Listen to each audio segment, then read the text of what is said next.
So the JSE is firmer so far today, along with its global peers. Investors have seemingly shaken off the Federal Reserve and Bank of England interest rate hikes and policy guides.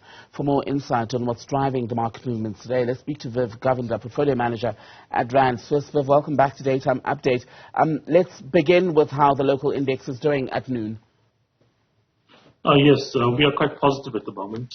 We have been benefiting a bit from the what's happening with Tencent this morning. Tencent is up about 7+% in China, and of course Tencent feeds through to us with both Prosus and us with share prices, and those are really big companies on our index that's helping us at the moment. We're also seeing European markets positive right now after quite a negative, S&P 500 close yesterday, and I think we have to await what's happening with regards to the non-farm payrolls figures this afternoon. To see what the actual tone going forward is going to be. If we get good numbers from the U.S. Employment sector, it's going to be quite negative, I think, for markets, because the U.S. Federal Reserve wants to see some decrease in the number of people employed, wants to see an uptick in unemployment to control inflation. And oil is holding on to a decline on recession fears, while gold prices, in fact, are stabilizing near around the 100 or 1,000, in fact, 650 an ounce mark. Yeah, oil prices are down, but they aren't down to their recent lows. I mean, they're still, well above $90 a barrel. In fact, Brent crude is sitting at about $97 a barrel according to the latest numbers. So it's not that negative at the moment. So I do think that we are seeing, oil prices rebound, and we're going to be seeing oil prices, I think, under quite a bit of support going forward. For instance, next week the U.S. midterm election is going to happen. Quite soon after, I expect the U.S. government to stop releasing oil from their reserves, their strategic reserves.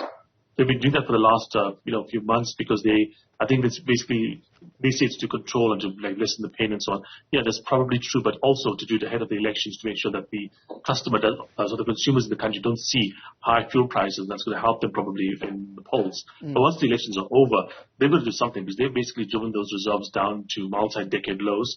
And if they basically turn out from stopping a supplier and actually turn out to be a consumer because they're going to be buying, it's going to be a lot of upward pressure on oil prices. They're saying they're going to be looking to buy anywhere below about $70 a barrel for West 6 Intermediate. To give you an idea, right now it's $90 a barrel, so it's $20 down from here. If prices don't go that low, they will have to start buying at a higher price. So it's going to be effectively provide a floor, I think, for oil prices for the short term to medium term. Right, and there's an interesting story that I think most South Africans may not have been aware of, but an announcement from the World Bank which has approved South Africa's request for a $497 million project to decommission and then repurpose the Komati coal-fired power plant. Then it would use renewables and batteries. What do we know about that loan?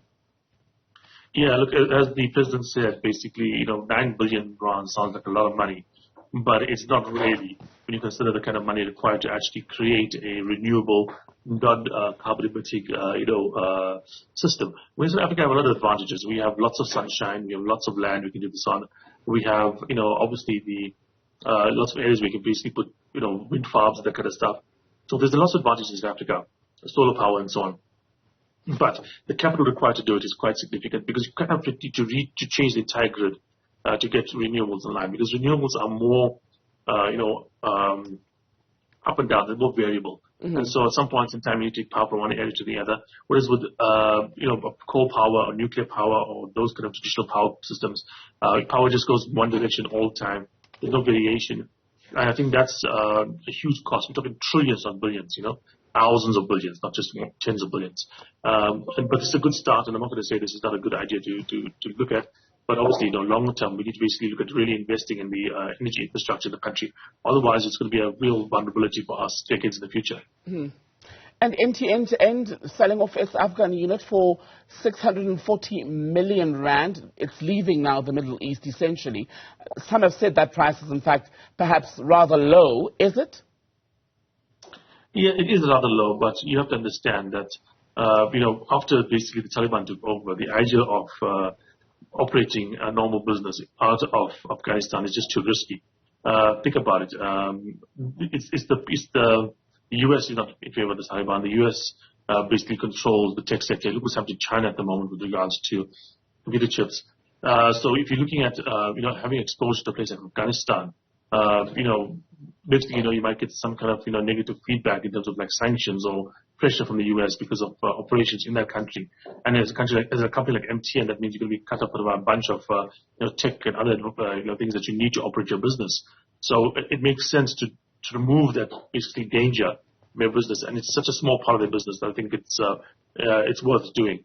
Yes, they probably could have gotten more if they were looking at a fair market price, but the danger to the rest of the MTN operation was just too great, I believe. Viv Govender, good to speak to you. Viv is with Rand Swiss. Thank you.